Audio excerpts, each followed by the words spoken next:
नमस्कार मित्रों, वेलकम। केम छो बधा? गया लेक्चर में आपणे प्रकरणीय स्वाध्यायनो छेल्लो प्रश्न छठ्ठो प्रश्न जोयो तो। हवे आपणे आजे शरूआत करशुं प्रश्न 7 थी प्रकरणीय स्वाध्याय।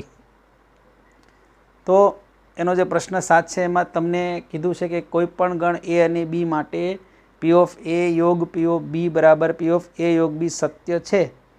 तमारा जवाबनी यथार्थता चकासो। हवे जो अहींया आ विधान छे ने सत्य छे एवो प्रश्न पूछ्यो छे, तो ए अने बी एवा बे गण आपणे धारीए बराबर, अने पछी एनो योग करीए।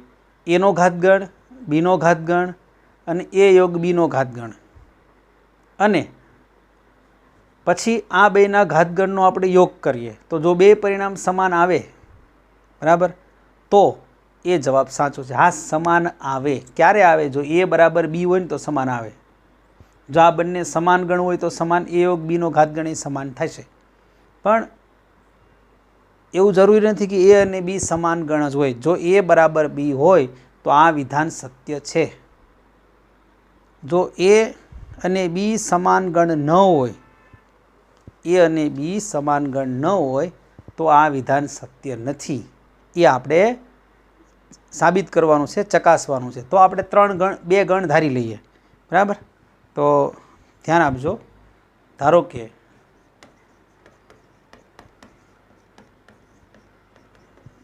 ए बराबर 0,1, बी बराबर 1, 2। चालो आनो योग करिए। ए योग बी ए थशे 0, 1 अने 2। हवे एनो घातगण, घातगण एटले एना उपगणोनो गण। एनो घातगण एटले आना जेटला उपगणो होय तेनो गण। बीनो घातगण एटले बीना उपगणोनो गण। ए योग बीनो घातगण एटले आना उपगणोनो गण बराबर। चलो पहला आ बंनेना आपणे घातगण करीने बेनो योग करी એટલે ડાબી બાજુ મળી જશે। પછી આપણે ए योग बी નો ઘાતગણ લખીએ। તો લખશું આપણે P of A, P of A એટલે કે A નો ઘાતગણ। ચાલો A નો ઘાતગણ, તો A નો ઘાતગણ એટલે કોઈ પણ ગણનો એક ઉપગણ ખાલી ગણ હોય એટલે એક ગણ આવશે ખાલી ગણ। A નો ઘાતગણ જે છે એમાં એક આવે ખાલી ગણ। પછી એક ઘટક સભ્ય હોય તેવો 0 અને 1। પછી બે ઘટક સભ્ય હોય તેવા 0, 1 બરાબર। આ થઈ ગયું એનો ઘાતગણ। પછી લઈએ બી નો ઘાતગણ, P of B બરાબર। ચાલો બી નો ઘાતગણ લઈશું। તો બી નો ઘાતગણ થશે બી બરાબર કોઈ પણ ગણનો એક ઉપગણ ખાલી ગણ હોય છે। ઘાતગણ એટલે ઉપગણોનો ગણ। તો આના 4 ઉપગણ થાય। એ 4 એ 4 ને તમે ગણમાં લખી નાખો એટલે એનો ઘાતગણ થશે। તો ખાલી ગણ। પછી અહીંયા આવશે એક ઘટક હોય તેવા ઉપગણ, છગડીયા કૌંસમાં 1, છગડીયા કૌંસમાં 2। પછી આખો ગણ આવે 1, 2 બરાબર। ચાલો હવે આ બેનો योग કરી નાખીએ। આ બંનેનો योग, योग એટલે આ બંને ગણના ઘટકો આના ઘટકો બીજા ગણના ઘટકો ભેગા કરવાના। એકનો એક ઘટક બીજી વાર નહીં આવે। તો જો અહીં योग કરીએ P of A योग P of B। ચાલો તો આ ખાલી ગણ તો બેમાં સમાન છે એટલે એક જ વાર આવે ખાલી ગણ। પછી 0, પછી આ બેમાં સમાન છે એક જ વખત આવશે 1। પછી હવે એક એ સમાન નથી એટલે આ 2 આવશે, છગડીયા કૌંસમાં 2। પછી 0, 1, પછી 1, 2, પરિણામ નંબર 1। પાવર ઓફ એ અને પાવર ઓફ બીનો આપણે યોગ કર્યો। યોગ એટલે પાવર ઓફ એના ઘટકો અને પાવર ઓફ બીના ઘટકો, સામાન્ય ઘટકો એક વખત આવે। હવે આપણે લઈશું ઘાતગણ P of A યોગ બીનો બરાબર। ચાલો એ યોગ બીનો ઘાતગણ લઈએ। તેમાં 3 ઘટક છે 0, 1 અને 2। એટલે આપણે ખબર છે આના ટોટલ 8 ઉપગણો આવે, એના ઘાતગણમાં આવે P of A योग B। બરાબર. પી ઓફ એ યોગ બીમાં 3 ઘટક છે એટલે આના ઘાતગણની અંદર 8 ઘટક થશે. તો લખીએ, જેના ઘટકો 0, 1, 2 હોય તેના ઉપગણો. બરાબર. તો પી ઓફ એ યોગ બી, ચાલો એના ઘટકો છે 0, 1, 2. બરાબર. 0, 1, 2 ઘટકો છે. તો એક તો આવશે ખાલી ગણ, દરેક ગણનો ઉપગણ ખાલી ગણ હોય છે. પછી 0, પછી છગડીયા કૌંસમાં 1, 2 છગડીયા કૌંસમાં, પછી ચાલો એક એક ઘટક આવી ગયા. હવે 2 ઘટક 0, 1, 1, 2, પછી 0, 2 અને પછી ત્રણેય ઘટક હોય તેવા. જો 7 ઘટક, 1, 2, 3, 4, 5, 6, 7 ત્રણેય ઘટક હોય તેવો ઉપગણ 0, 1, 2. બરાબર. અને કહીશું આપણે પરિણામ નંબર 2. તો 1 અને 2 તમે ચેક કરો, જો પરિણામો સમાન નથી. બરાબર. 1 અને 2માં પરિણામો સમાન નથી. તો અહીંયા કહી શકાય કે માટે પરિણામ 1 અને 2 પરથી 1 અને 2 પરથી P of A યોગ P of B is not equal to P of A યોગ B. માટે આપેલ વિધાન સત્ય નથી. બરાબર. રકમમાં જે તમને વિધાન આપ્યું છે એ વિધાન સત્ય નથી. બરાબર છે. કોઈપણ ગણ એ અને બી માટે યાદ રાખજો, જો બંને ગણ સમાન હોય, એ અને એ બરાબર બી હોય તો આ વિધાન સત્ય છે. બરાબર છે. ચાલો તો હવે આગળ વધીએ. એમ કીધું છે કોઈપણ ગણ એ અને બી માટે સાબિત કરો કે આ બંને પરિણામ આપણે સાબિત કરવાના છે. તો જો આમાં તો સીધું આપણે LHS ઉપરથી RHS એ લાવી દઈશું એટલે આ પહેલું પરિણામ સાબિત થઈ જશે. પછી આ બીજું, એમાં RHS પરથી LHS એટલે બંને પરિણામો સાબિત થઈ જશે. બરાબર. ચાલો જો સૌથી પહેલાં આપણે લઈશું પહેલું પરિણામ, એમાં લઈશું આપણે RHS પરથી LHS. તો RHS આવશે RHS A છેદ B યોગ A માઇનસ B. હવે તમને અમને કીધું હતું A માઇનસ B એટલે થશે A છેદ B dash. A minus B એટલે A છેદ B ડેશ. તો જો A છેદ B યોગ A છેદ B ડેશ. હવે અહીંયા આવશે વિભાજનનો નિયમ. જો A છેદ B કોમન નીકળે, વિભાજનનો નિયમ A છેદ B કોમન. તો જો A છેદ કોમન નીકળશે, A છેદ કોમન નીકળે, A છેદ કોમન કાઢી નાખ્યા. કૌંસમાં વધે હું B યોગ B ડેશ. બરાબર. B યોગ B ડેશ. હવે પૂરક ગણના જે ગુણધર્મ છે એમાં આપણે ખબર છે કે B યોગ B ડેશ એટલે U થાય. B યોગ B ડેશ એટલે U.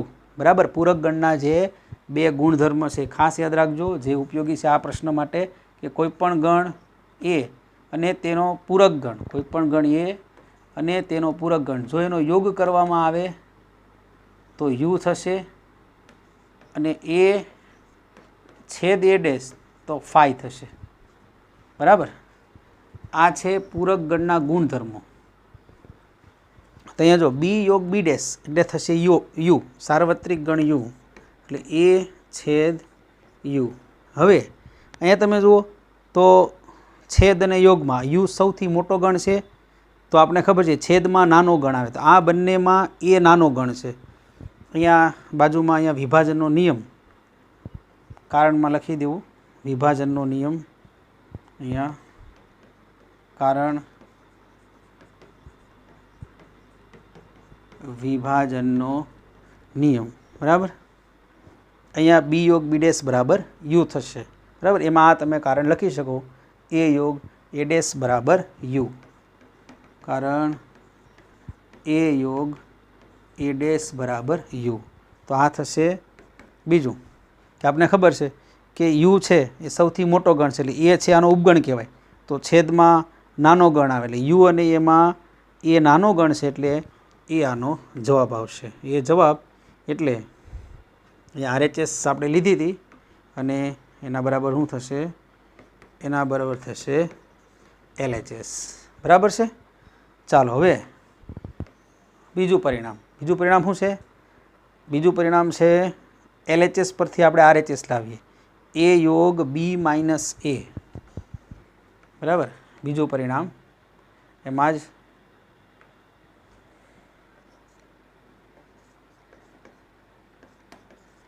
LHS left hand side, ચાલો A યોગ B માઇનસ A, A યોગ B માઇનસ A।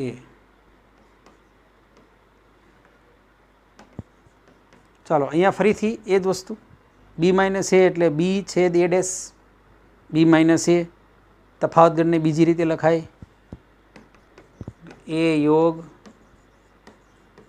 B છેદ A ડેશ। હવે અહીંયા વિભાજનનો નિયમ લેશું, A યોગ B,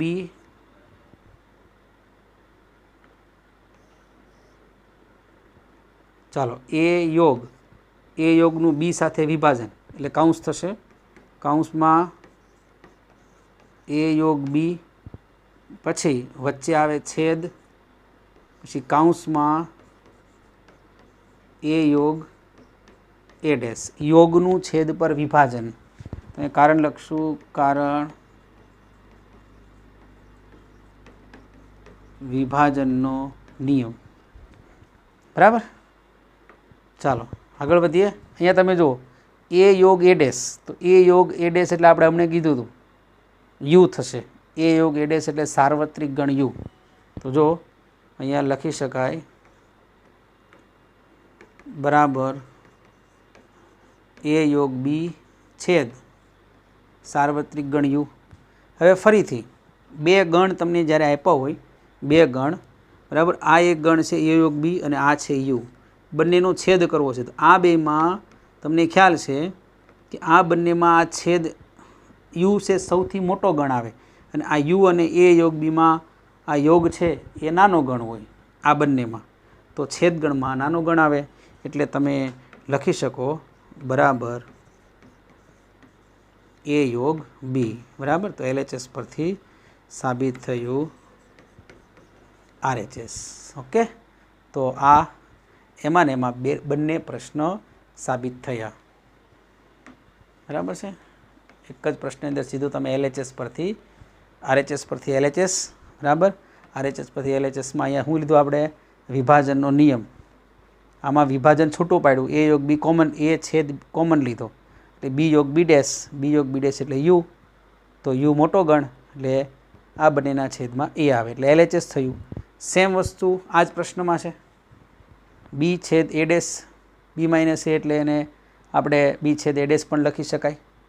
હવે એનું A યોગ Bનું વિભાજન કર્યું, A યોગ B છેદ A યોગ A ડેશ આના બરાબર U થાય। આ બંને જે ગણ છે એમાં છેદગણમાં નાનો ગણ આવે, U સૌથી મોટો ગણ છે એટલે છેદગણમાં નાનો ગણ આવશે। બરાબર છે, તો A યોગ B આનો જવાબ આવશે। ઓકે, ચાલો તો આગળ વધીએ। ગણના ગુણધર્મોનો ઉપયોગ કરીને સાબિત કરો। હવે અહીંયા આ ખરેખર આગળ મેં તમને સમજો કે આ બંને શોષણના નિયમ છે, પરંતુ આપણે શોષણના જે નિયમ છે ને એમાં ગણના ગુણધર્મોનો ઉપયોગ કરવાનો છે। બરાબર, ગણના ગુણધર્મ કઈ રીતે કે ભાઈ આ બંને સમાન હોય તો સમાન ક્યારે થાય? તો ડાબી બાજુ છે એ જમણી બાજુનું ઉપગણ હોય। બે ગણ સમાન ક્યારે હોય? A બરાબર B ક્યારે થાય? તો A સબસેટ ઓફ B અને B સબસેટ ઓફ A થાય। ડાબી બાજુ અને જમણી બાજુ, ડાબી બાજુનો ગણ જમણી બાજુના ગણનો ઉપગણ હોય અને જમણી બાજુનો ગણ ડાબી બાજુના ગણનો ઉપગણ હોય। તો બે પરિણામ છે એમાં આપણે સાબિત કરીએ। પહેલું પરિણામ ધ્યાન આપજો, ચાલો પહેલું પરિણામ આપણે સાબિત કરશું, A યોગ A છેદ B બરાબર A। આ પરિણામ આપણે સાબિત કરશું। તો એ સાબિત કરવા માટે શું સાબિત કરવું પડે એ સબસેટ ઓફ ડાબી આ બાજુ આનો ઉપગણ થાય અને એ છે આનો ઉપગણ થાય. અહીંયા સ્પષ્ટ છે કે જો એ છે આનો ઉપગણ છે જ, સ્પષ્ટ જ છે. જો એ યોગ આ ગમે તે ગણ હોય એની યાર કાંઈ લેવા દેવા નથી. માનો કે આ સી છે તો એ યોગ એ સબસેટ ઓફ એ યોગ સી યોગ છે, બરાબર. એમાં એ તો હોય જ, પણ આનો જે ઉપગણ છે આપણે સાબિત કરવાનો છે. આ તો છે જ, જમણી બાજુ છે એ ડાબી બાજુનો ઉપગણ છે જ, એ તો સીધું ને સ્પષ્ટ છે. જો તમે એ યોગ સી કરો, બરાબર, એ લો તમે એ અને કોઈ ગણ તમે લીધો હોય એ યોગ સી, તો આ યોગની અંદર આ સમાયેલો હોય જ. તો જમણી બાજુ છે એ આખી ડાબી બાજુનો ઉપગણ છે જ, પણ ડાબી બાજુને આપણે જમણી બાજુનો ઉપગણ સાબિત કરવાનો છે, બરાબર છે. ધ્યાન આપજો. ચાલો, આ પરિણામ સાબિત કરવા માટે સૌથી પહેલાં આપણે આમાં એક્સ ધારવાનો નથી. અહીંયા આપણે ગણ લઈશું ઉપગણ સાબિત કરવા માટે. પોતે પોતાનો એથી શરૂઆત કરવાની છે કે પોતે પોતાનો ઉપગણ હોય. કોઈ પણ ગણ છે પોતે પોતાનો ઉપગણ હોય તો આપણે લખી શકાય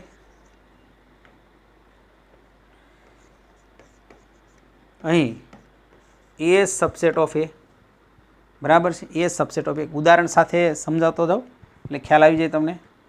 ચાલો, એ કોઈ ગણ લઈશું આપણે એ બી સી અને બી લઈશું આપણે બી સી ડી. ચાલો, એ સબસેટ ઓફ એ પોતે પોતાનું ઉપગણ હોય. હવે હું આ બંનેનો છેદ કરું. ચાલો, એ છેદ બી કરીએ, કેમ કે આ પરિણામ આપણે લાવવાનું છે આખું. આ પરિણામ છે ને એનો ઉપગણ છેલ્લે સુધી રહેવો જોઈએ, બરાબર. એ તમને ઉદાહરણ સાથે સમજાવી દઉં, બરાબર.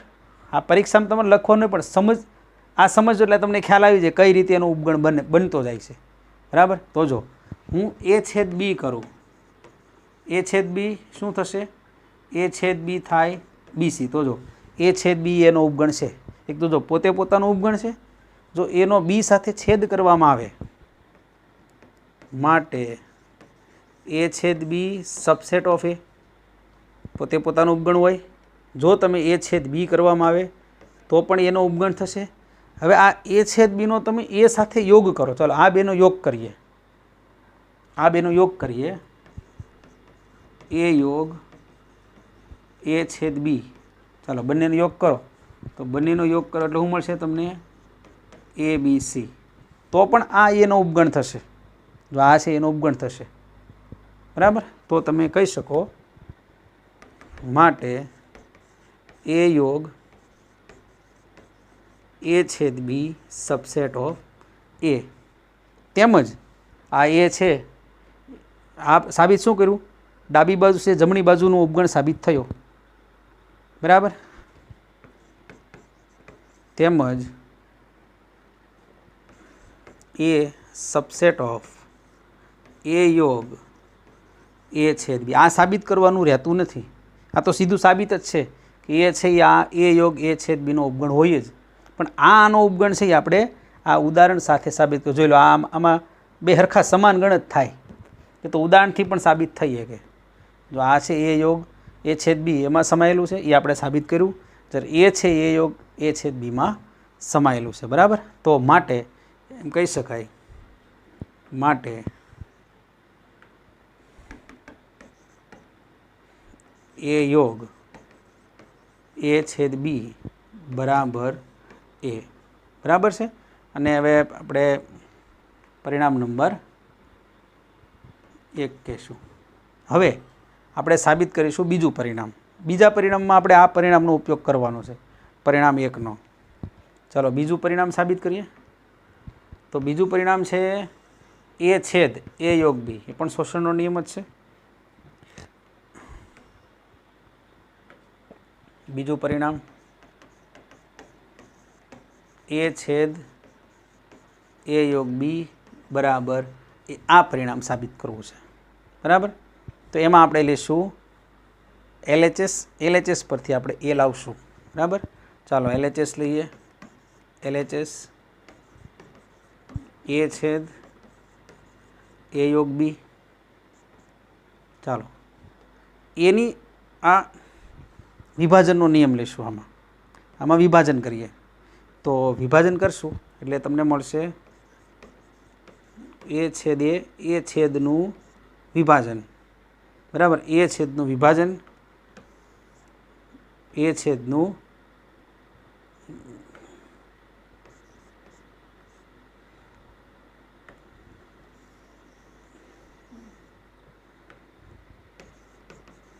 એ છેદ એ યોગ બી.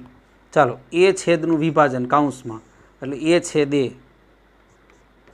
કાઉન્સમાં લખશું એ છેદ એ, પછી એ છેદનું બી સાથે વિભાજન એટલે કે વચ્ચે યોગ આવે એ છેદ બી, બરાબર છે. ચાલો, હવે આપણે ખબર છે પોતાની સાથે છેદ પોતે જ આવે, પોતાની સાથે છેદ પોતે આવે. તો અહીંયા આવશે એ યોગ એ છેદ બી, પરંતુ એ યોગ એ છેદ બી પરિણામ એક આપણે સાબિત કર્યું, એ યોગ એ છેદ બી બરાબર એ છે, બરાબર. તો લખી દઈશું બરાબર એ, કારણ પરિણામ નંબર 1. આ બીજું પરિણામ સાબિત કરવું એકદમ સહેલું છે, બરાબર. મેન વસ્તુ આ પહેલું પરિણામ છે એની અંદર જ થોડુંક સમજવાનું છે, બરાબર. આ ડાબી બાજુ છે, જમણી બાજુ છે, ડાબી બાજુનું ઉપગણ હોય જ, પણ ડાબી બાજુ છે એ જમણી બાજુનું ઉપગણ આપણે સાબિત કરવું પડે. એટલે પોતે પોતાનું ઉપગણ હોય, પછી તેનો કોઈ ગણ બી સાથે છેદ કરો તે પણ એનો ઉપગણ હોય, પછી કોઈ ફરીથી એ સાથે યોગ કરો તો એનો ઉપગણ થશે, અને પોતે પોતાનું ઉપગણ તો હોય. તો આ બંને પરિણામ પરથી સમાન થશે, બરાબર. આ બંને સમાન થાય. કોઈ પણ બે ગણને સમાન સાબિત કરવા હોય એટલે એ સબસેટ ઓફ બી અને બી સબસેટ ઓફ એ લેવું પડે, બરાબર છે. ચાલો, તો આ થયું ઉદાહરણ 9. ચાલો આગળ વધીએ.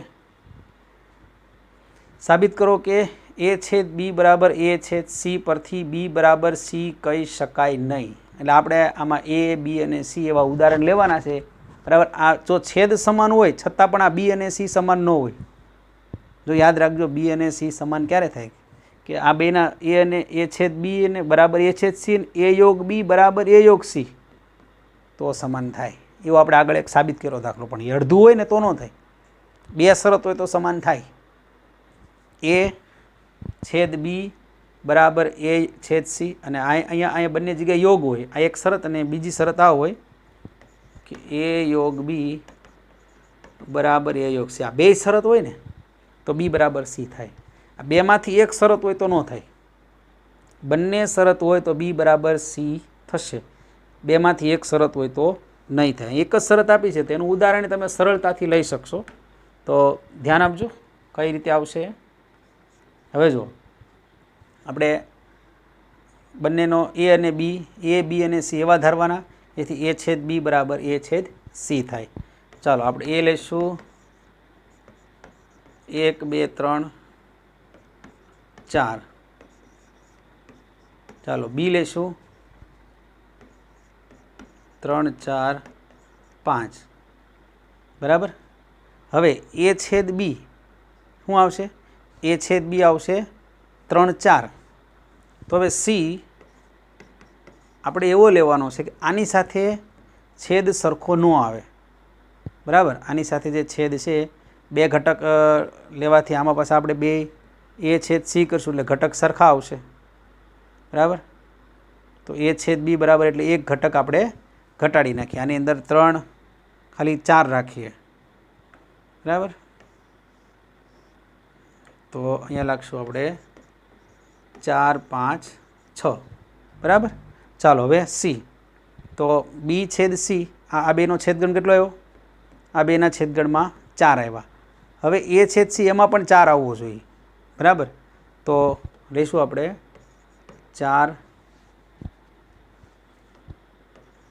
5 7. ચાલો જુઓ હવે એ છેદ બી કરો. એ છેદ બી કેટલા આવશે? એ છેદ બીમાં એ છેદ બીમાં 4 આવે, બરાબર. પછી એ છેદ સી લો, એ છેદ સી, તો એમાંય 4 આવે.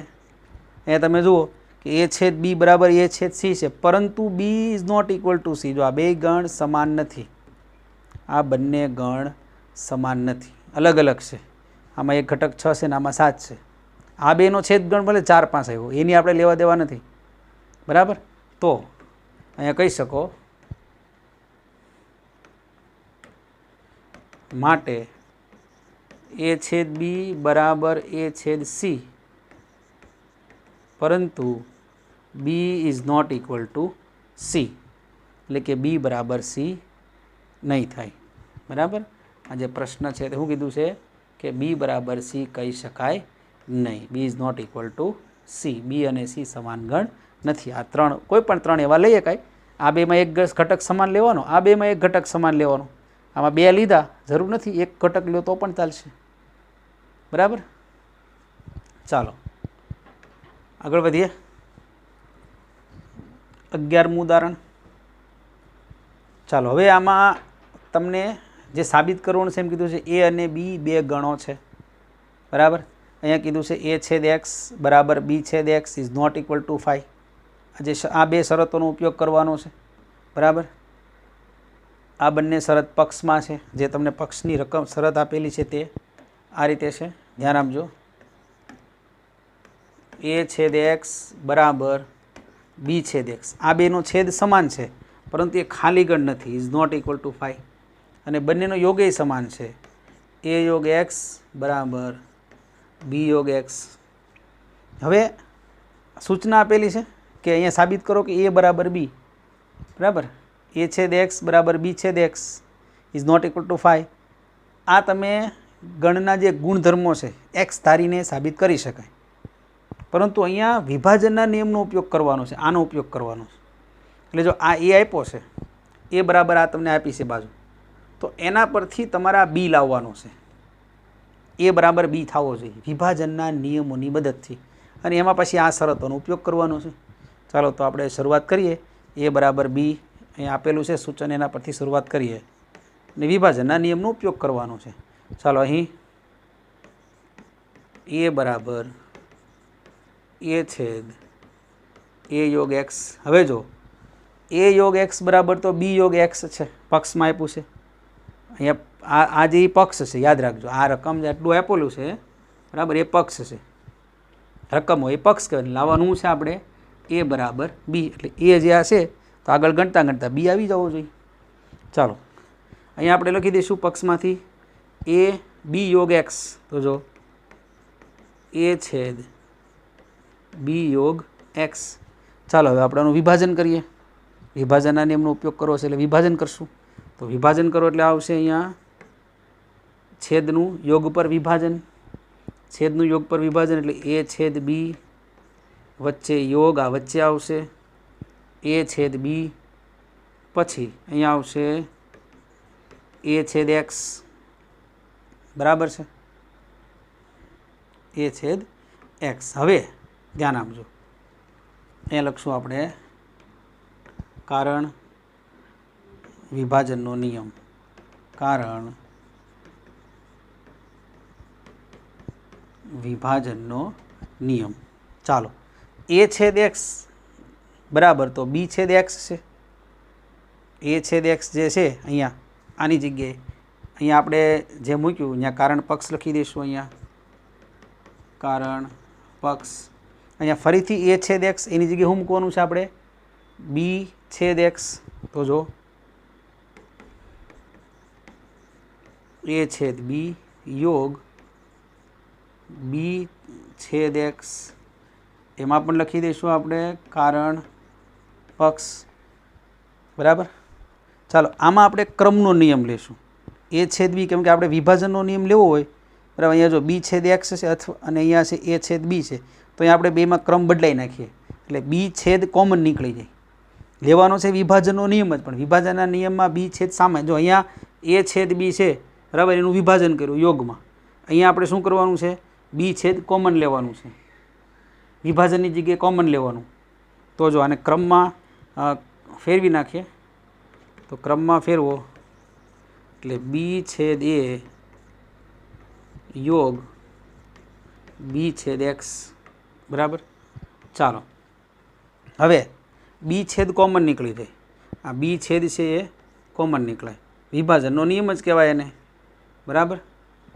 તો વિભાજનનો નિયમ બી છેદ કોમન, તો વધે હું કાઉન્સની અંદર બી છેદ કોમન, તો વચ્ચે કાઉન્સમાં એ, બરાબર, યોગ એ યોગ એક્સ વધે, એ યોગ એક્સ કાઉન્સમાં એ લખી નાખીએ વિભાજનનો નિયમ, બરાબર. હવે જો અહીંયા એ યોગ એક્સ છે, તો એ યોગ એક્સ બરાબર તમને રકમમાં આપ્યું છે બી યોગ એક્સ, એ યોગ એક્સ જે છે એના બરાબર અહીંયા શું આપેલું છે, એ યોગ એક્સ બરાબર બી યોગ એક્સ એ પક્ષમાં આપેલું છે. તમે લખી શકો માટે બી છેદ બી યોગ એક્સ, અહીંયા તમે કારણ લખી શકો, કારણ પક્ષ.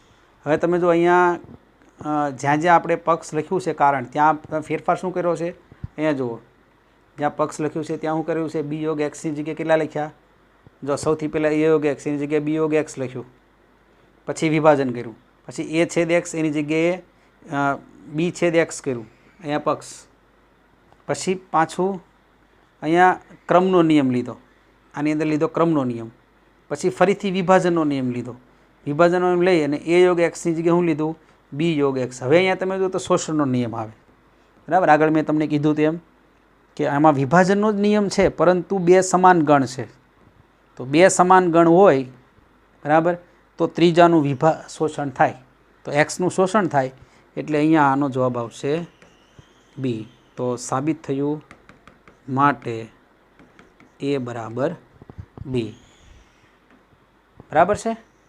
તો પ્રશ્ન ફરીથી એકવાર જોઈ લો. અહીંયા જે કીધું છે એ પ્રમાણે આ તમને શરતો આપેલી છે, એના પરથી સાબિત કરવાનું છે એ બરાબર બી, બરાબર. અહીંયા આપણે આ શરતમાં પહેલી શરતનો ઉપયોગ કરવાનો છે. આ શરતનો ઉપયોગ કરીને તમે લઈ શકો, બી બરાબર એ લાવી શકો, પણ પહેલી શરતથી તમે એ બરાબર બી આપણે લાવ્યા. તો જો પહેલી શરત લીધી, એ યોગ એક્સ બરાબર શું છે, બી યોગ એક્સ કારણ પક્ષ, પછી અહીંયા વિભાજન કર્યું, બરાબર, છેદનું યોગ પર વિભાજન, એ છેદ એક્સ બરાબર બી છેદ એક્સ થાય, એ પક્ષમાં આપેલું છે. પછી અહીંયા આનો ક્રમનો, આમાં આપણે વિભાજનનો નિયમ લેવો છે એટલે ક્રમનો નિયમ લીધો, ક્રમના નિયમ પછી બી છેદ કોમન કાઢ્યા, એટલે કાઉન્સમાં વધ્યું એ યોગ બી, એ યોગ એક્સ બી છેદ કોમન નીકળી ગયા, કાઉન્સમાં એ યોગ એક્સ વધ્યા, એ યોગ એક્સ બરાબર બી યોગ એક્સ છે. અને અહીંયા મેં આગળ કીધું એ પ્રમાણે વિભાજનનો નિયમ તો છે, પરંતુ બે સમાન ગણ હોય વિભાજનના નિયમમાં, એક અંદર ને એક બહાર, એટલે બીજો જે ગણ છે આ, બરાબર, એ આ જે સમાન ગણ છે એ આનું શોષણ કરે એક્સનું, એના બરાબર થશે બી. તો માટે એ બરાબર બી થશે, બરાબર. ચાલો તો હવે લેક્ચર અહીંયા પૂરો કરીશું અને મળીશું હવે આવતા લેક્ચરમાં બાકીના જે પ્રશ્નો છે પ્રકરણીય સ્વાધ્યાયના એ સાથે. તો દરેક મિત્રોને ગુડ બાય, ગુડ લક.